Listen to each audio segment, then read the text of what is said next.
Welcome into the Talkin Tide podcast on the Pigskin Podcast Network. I'm Chase Goodbread, the sports columnist with the Tuscaloosa News, joined by Travis Reier, the longtime senior analyst at BamaOnline.com.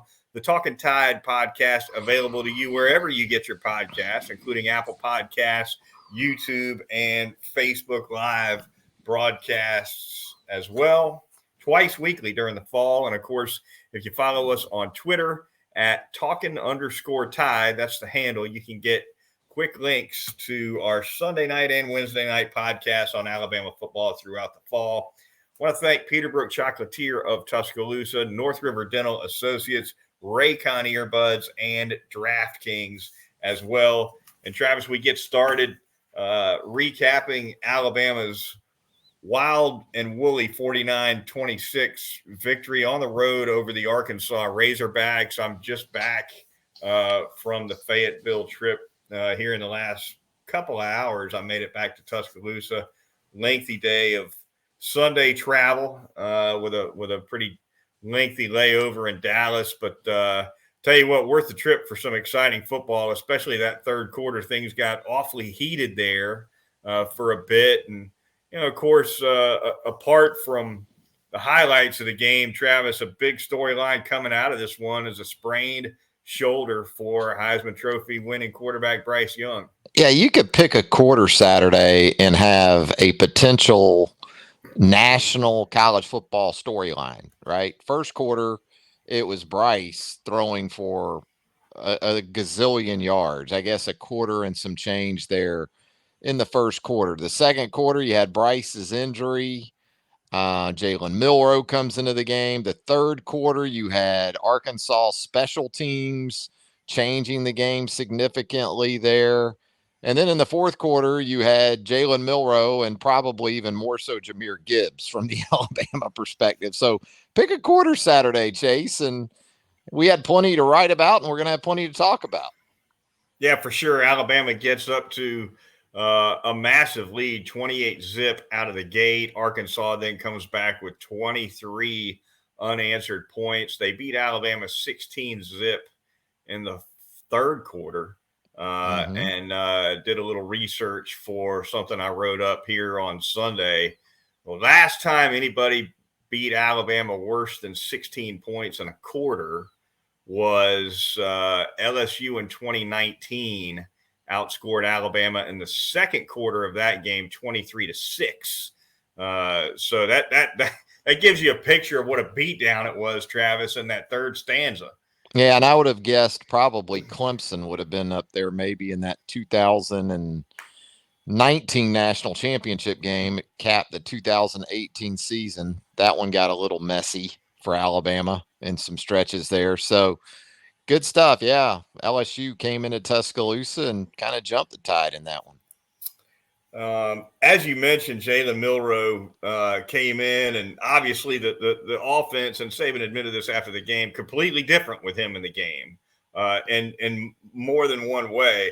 I got to tell you, though, Travis, for my money, the 77-yard, even though it wasn't a touchdown, that 77-yard run on 3rd and 15 was the play of the game because given the field position and the momentum and the down and distance at the time and all those things, that completely flipped it, in my opinion. And really now, if one could argue that the two biggest plays of the season to date for Alabama have both been quarterback scrambles. Bryce Young, a 20-yard scramble in Austin to set up a game-winning field goal, and now Jalen Milroe in relief of Young really completely flips the field and flips the game with his breakaway. Yeah, this one it's 3rd and 15. You just had a false start on J.C. Latham, and Arkansas had the right defense called. Or they thought they did. They had the right defense called. I don't know if they had enough people or the right people to sort of deal with a guy like Jalen Milroe once he breaks the pocket, because that's tough of any linebacker to ask that. Bumper Pool just happened to be the poor soul that was sort of confronted with that duty on that play. But it'd be impossible to disagree with you on that. Everything was working against Alabama at that point. You figured maybe that Arkansas was about to get the ball in a pretty short field. And playing at home, it started to feel like Arkansas pre Nick Saban. It started to feel a little bit like 2006 Fayetteville, just a little bit. Yeah. And then Milroe does his thing, and it felt like the things got out of order. They were a little out of order, but then order was restored. Yeah. Goodfellas reference there. Anytime. Folks who listen to this podcast on the regular, Travis, surely by now know that we often drop in random, Sure, sometimes innocuous quotes from a pretty small circle of movies. Oh Brother, We're Out There is one of those. Goodfellas certainly is one of those. Casino every once in a while, maybe. Casino, Sling Blade. Yes. To a lesser and to a lesser extent, a few others, but maybe for some of our new listeners, when you hear something that's sounds a little out of order, that's where it's coming from, and where it's coming from for sure. All right, offensively, Travis, as well. I think the offensive line probably played its best game for the Crimson Tide. Young, well protected while he was in there, had the time to hit some big throws. Big throw to Isaiah Bond, big throw to Kobe Prentice. Prentice had another big one that was more of a catch and run, but thought the pass protection was as good as I've seen it, especially given Arkansas came in with a highly productive pass rush. And then in the running game, you look at Jahmyr Gibbs going for 206 on 18. You got to say this was their best performance all around, don't you? Yeah, and you don't have Darian Dalcourt at center, so you plug Seth McLaughlin back in there. And I fully anticipated more of Kendall Randolph in the game, maybe more 12 personnel, because Alabama had to do that a year ago against Arkansas. But 5-man protection at times, they were picking up Arkansas's 5. It wasn't just 5 picking up 4. They were picking up 5 on occasion with 5. And that doesn't get any better than that. I agree. I think since the end of the 2020 season, for sure, it's as good as we've seen Alabama look in that regard. And run blocking was okay. They still have some empty carries from time to time. I think Jahmyr Gibbs had 18 carries in the game. 8 of them went for 3 yards or less. But when you got a home run hitter, you're gonna strike out. You're gonna hit a few pop ups, but when he gets a hold of one, when he centers one up, so to speak, you're going to get what you got there in the fourth quarter too. Yeah, 2 really explosive runs from Gibbs. Both of them looked like both of them were out the gate so fast that it seemed like Arkansas was in an 8-man front or something, and weren't necessarily. But yeah, Gibbs, phenomenal. He only needs a little bit of a crease, and he's off to the races. Season high carries for Gibbs as well. I don't think he's anywhere near 18 in his first 4 games with Alabama. So all around, especially given the quarterback situation, a phenomenal performance for the most part by the offense. Defensively, Travis, in my opinion, this was Kool-Aid McKinstry's best overall game, maybe of his career. A couple of pass breaks up for him, 6 solo tackles, had a TFL, and punt return wise, no ball security issues, 77 yards on 3 returns. We talked about this last week with JoJo Earl coming back.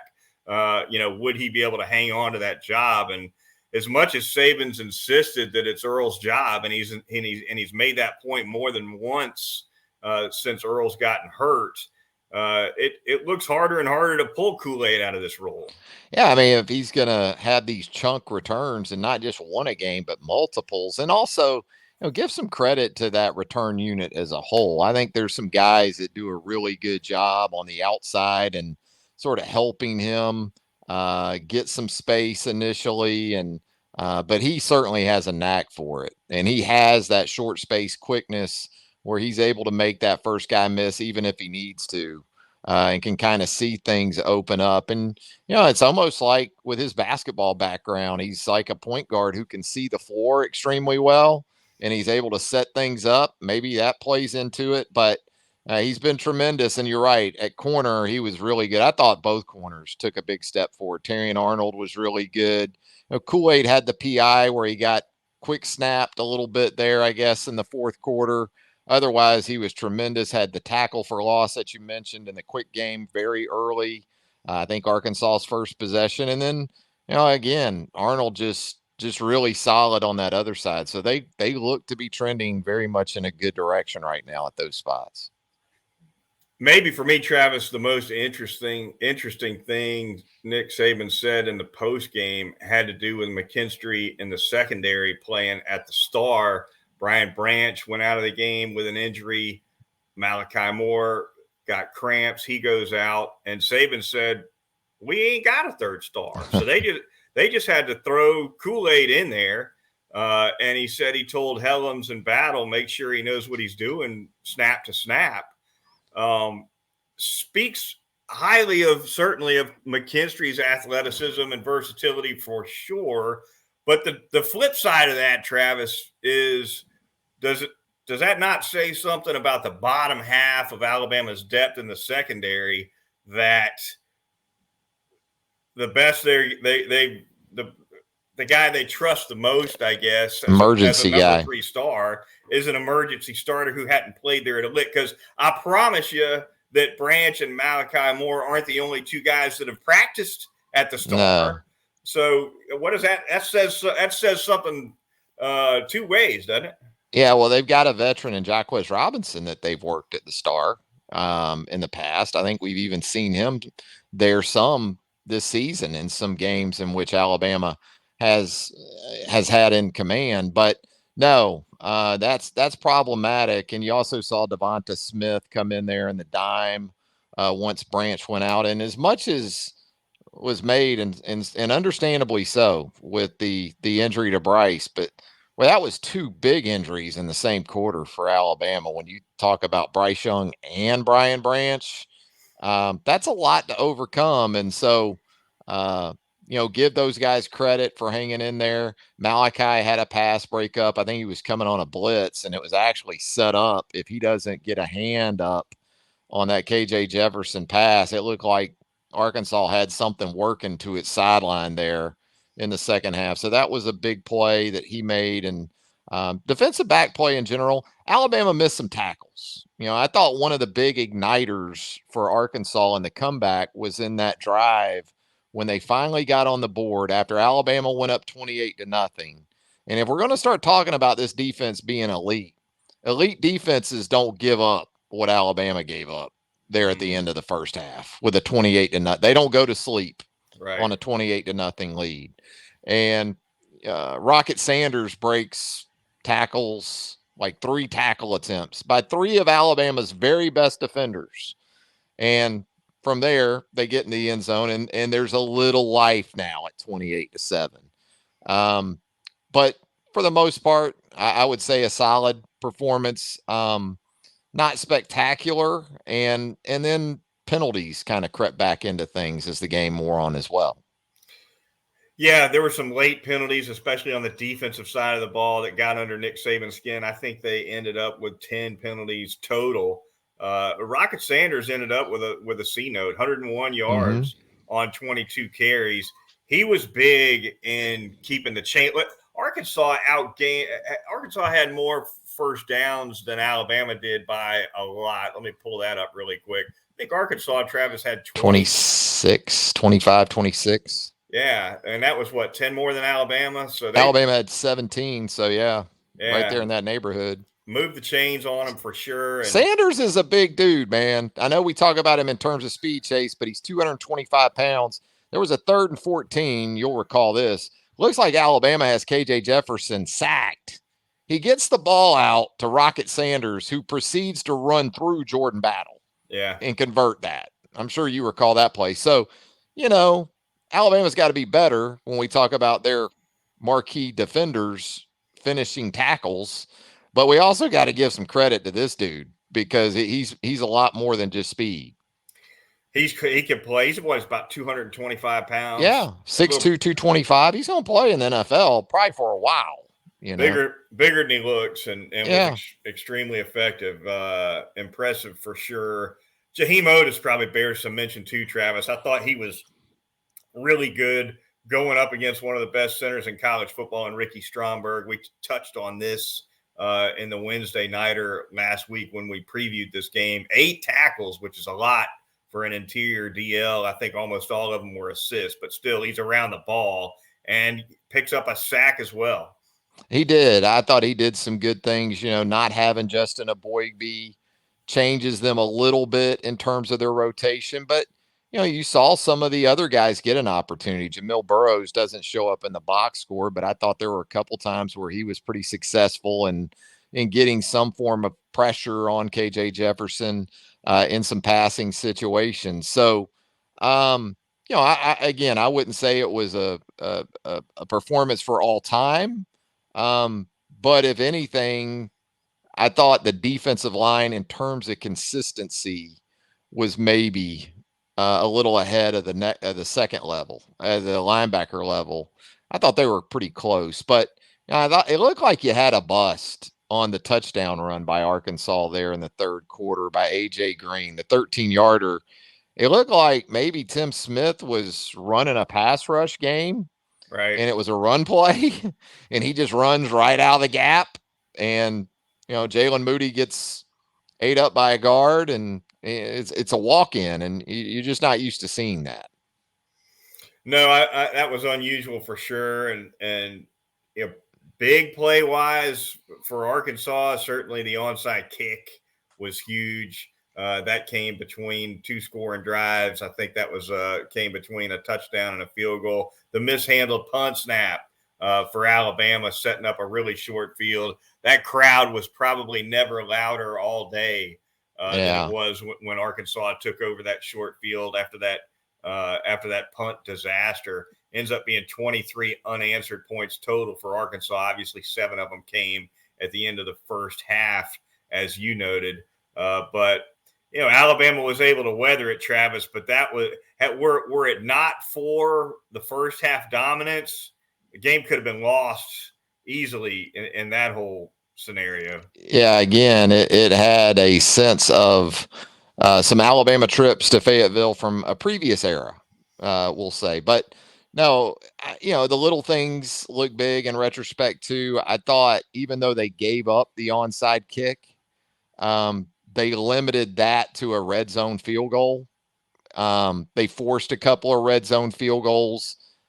Didn't allow Arkansas into the end zone in those situations on a couple of occasions. Third downs, they were better early than they were late. I think it was 1 for 7 Arkansas to start the game. I think they ended up 5 of 16. So they obviously were closer to 50% on thirds from that point forward. So there were still a lot of good things from this Alabama team. It's just more of the things. Can they get out of their own way enough to ultimately reach what their potential is? And I think there's still plenty of time for them to do that. It's still week 5. We have to remind ourselves of that. And then as the day wears on, you see some teams like Georgia struggling on the road, at Missouri, and situations like that. And you're reminded that, there's still a lot of football left to go, and this team still has plenty of room to grow.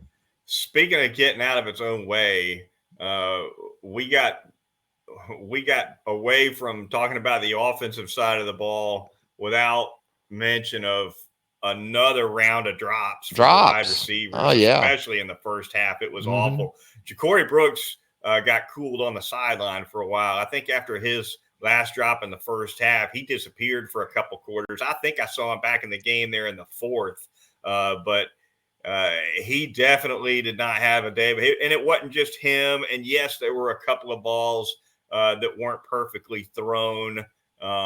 I believe one was a little high for Kobe Prentice. I think there was another one that was a little low and behind Trayshawn Holden.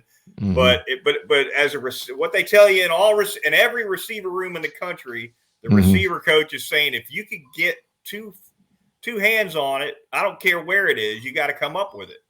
Yeah, I think there were at a minimum 4 just straight clean drops. Yeah. The kind that you don't explain away. And 2 of them were by Ja'Cory. The extended play where in the first quarter, Bryce just puts it literally in his face mask, Yeah. and it goes off of his head or helmet. And That might have then, been the one where we'd seen the last of him for a while. well, I think the back shoulder throw in the second quarter while Bryce was still in there. That's right. Against that coverage, you can't throw that ball any better. Yeah. And that one goes off his hands. You mentioned Trayshawn with at least one, and Cam too had one too. You know, the little sort of boot action or, getting Jalen out of the pocket a little bit to give him an easy throw. And he kind of put it on Cam's hip maybe a little bit more than you would like, but still, it's just a straight drop. So absolutely, the drops were definitely problematic on Saturday. All right, the Talkin Tide podcast on the Pigskin Podcast Network. We are going to thank a couple of fine sponsors of the program right now. We're going to start out by telling you all about North River Dental Associates, former Alabama linebacker Jack Smalley and his great staff of dental hygienists. They'll get all your dental needs taken care of, your families as well. Porcelain veneers, cosmetic dentistry, laser dentistry, endodontics, dentures, the teeth whitening services. They do it all. Also, Botox and Juvederm treatments to tighten up those facial features. Convenient location right off of Watermelon Road at 1100 Fairfax Park. They're going to get you in and out the door in less than an hour, typically on a routine cleaning. The phone number over there, 752-3506. You can also make an appointment online at northriverdentist.com. It is North River Dental Associates.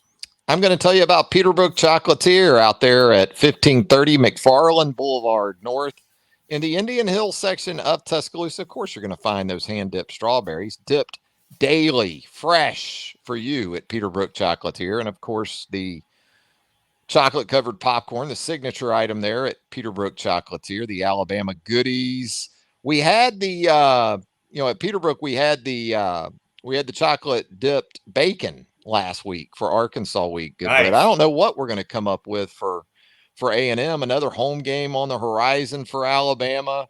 Maybe some Jimbo gelato or something. There you go. I don't know what to come up. I'll talk to the chocolate lady about it. But they're going to have all your game day treats right there at Peterbrook Chocolatier, 1530 McFarland Boulevard North.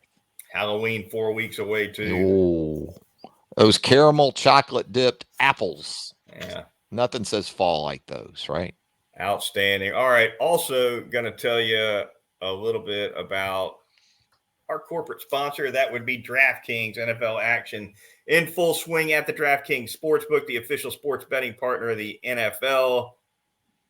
Big plays, touchdowns, and even bigger wins. New customers now can bet just $5 on any NFL team to win $200 in free bets if they do.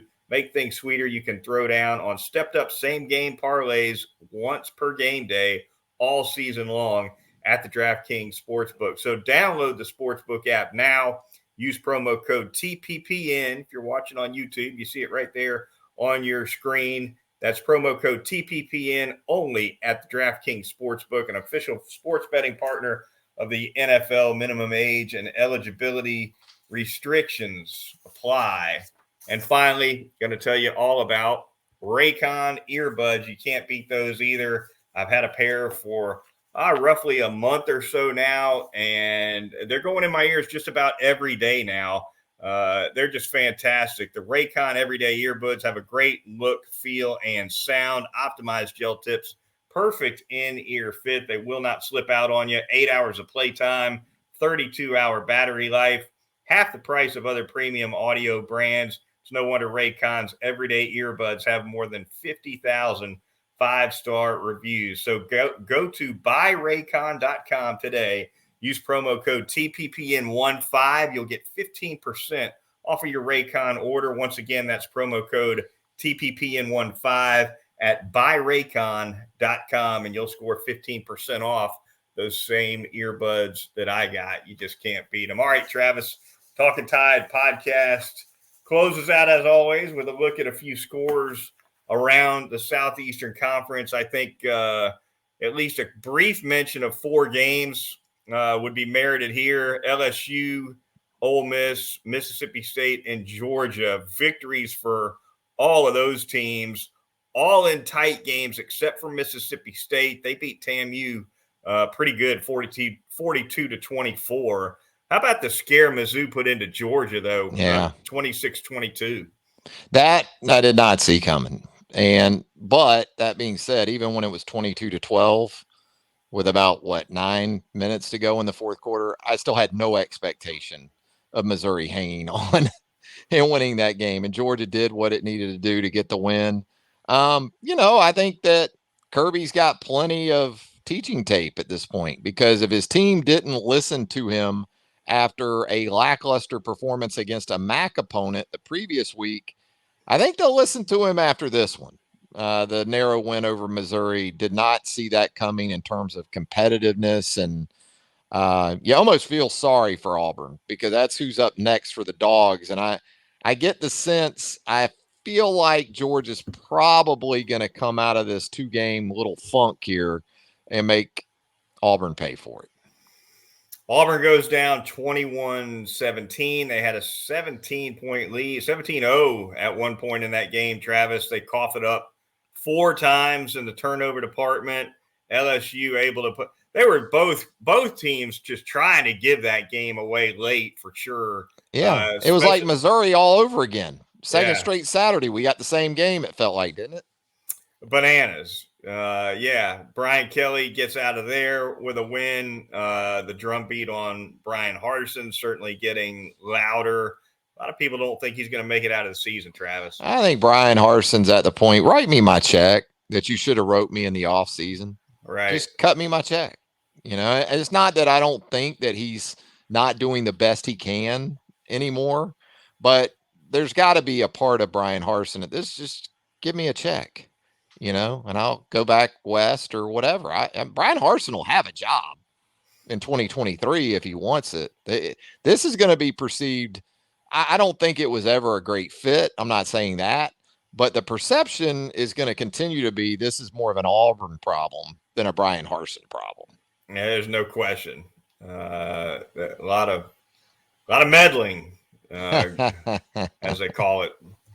Travis. Yeah. Oh, I don't think there's people that are doubting that for 1 second at this point. Ole Miss 22-19 over Kentucky. My third ranked SEC squad in my weekly power rankings has been Kentucky now for several weeks. They go down to Ole Miss. I put Ole Miss at number 3 to replace those Wildcats.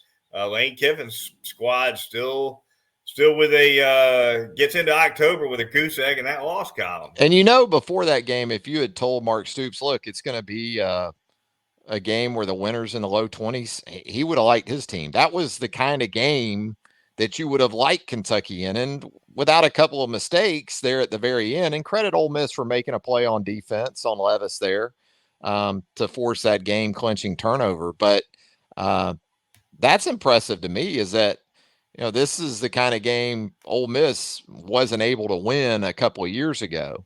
And even with DJ Durkin moving on to Texas A&M as the defensive coordinator, got to give Ole Miss defense a lot of credit for helping to shut the door on a Kentucky team that had Christian Rodriguez back at the running back position, as we talked about last week too. Yeah, full complement in the backfield finally for Kentucky. I only scored 19. Will Levis, a lot of criticism coming out of this loss. I'm still a Will Levis guy. I think, and I know quarterbacks get too much credit and too much blame. I get that, but I don't think we've heard the last of them. Put it that way. I think the draft process for Will Levis might be similar to what it was for Josh Allen coming out of Wyoming, right? There were a lot of buyers on Josh Allen, but there were a lot of no thank yous on there. What I'm saying is, didn't seem like there was a middle ground, did there? Right. With Josh Allen. I think with Will Levis, big picture, when we start getting into draft talk, I think that's what you're going to probably see with him.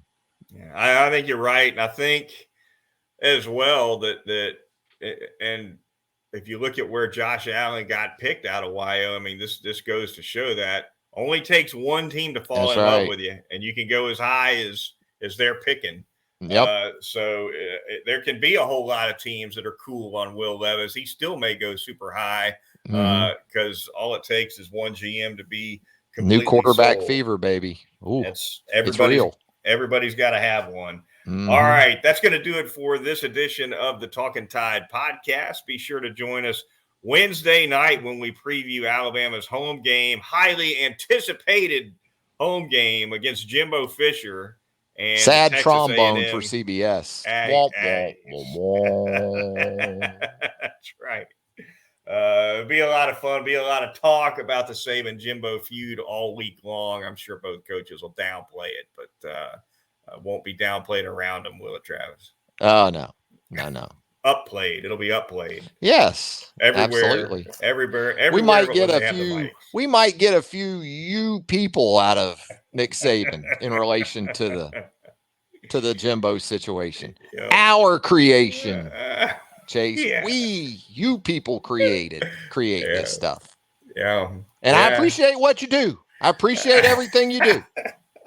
You got it down cold. if that happens, you'll be able to see me bite my tongue on the Zoom. I'll bite the tip of my tongue right off. Yes. So we'll be ready. A lot of fun for sure. All right. For Travis Reier of BamaOnline.com, I'm Chase Goodbread of the Tuscaloosa News. Be sure to join us Wednesday night on the Talkin Tide podcast.